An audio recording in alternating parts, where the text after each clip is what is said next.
hubachisi karaa koo daandii koo akkaanii ofii ilaaluuf maalummaa koo gooftaa na hubachisi karaa koo daandii koo akkaanii ofii ilaaluuf maalummaa koo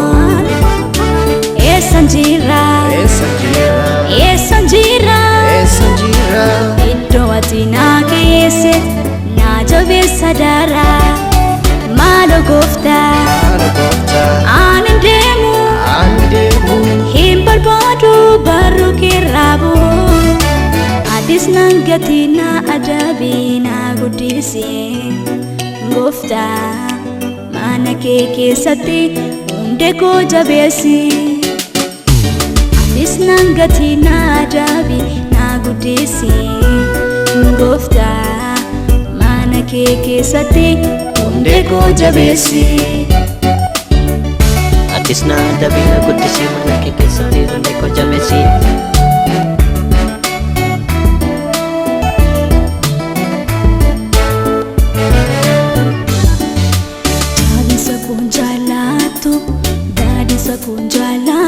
nan beeka ababa maaloo nan gatinka Yesus maaloo nan nisinka gooftaa maaloo nan gatinka Yesus maaloo nan nisinka jaabisa kun jaallatu baadisa kun jaallatu nan beeka gooftaa maaloo nan gatinka Yesus maaloo nan nisinka gooftaa maaloo nan gatinka Yesus maaloo nan nisinka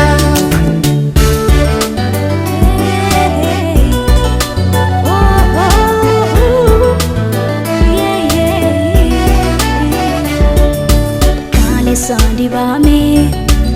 isa barbaadu nan godhini gooftaa nama karaa taafu jalqabni bareedee inni kan fokkisu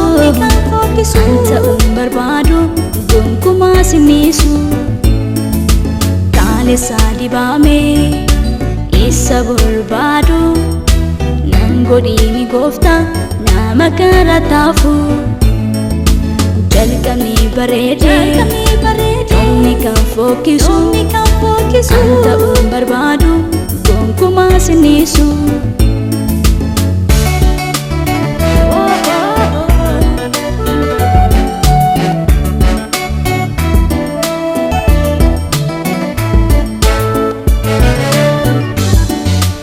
yeroo yaartuuf deemee duubatti deebi'u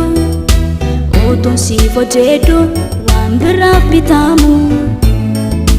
na baraari gooftaa jireenya wal makaa siif adda bayeetan nan jiraadha gooftaa yeroo yaartuuf deemee duubatti deebi'u utuun siif hojjedhu waan biraaf bitamu baraari gooftaa jireenya wal makaa siif adda bayeetan nan jiraadha gooftaa na hubachisi karaa koo daandii koo akkaanii ofii ilaaluuf maalummaa koo gooftaa na hubachisi karaa koo daandii koo akkaanii ofii ilaaluuf maalummaa koo eessan jira iddoo ati naa geesse naa jabeessa daraa maaloo gooftaa ani deemu hin barbaadu barruu keerraa bu'u atis nan gatii naa adabii naa guddisi gooftaa mana kee keessatti hundee koo jabeessi atis nan gatii naa adabii naa guddisi gooftaa mana kee keessatti hundee koo jabeessi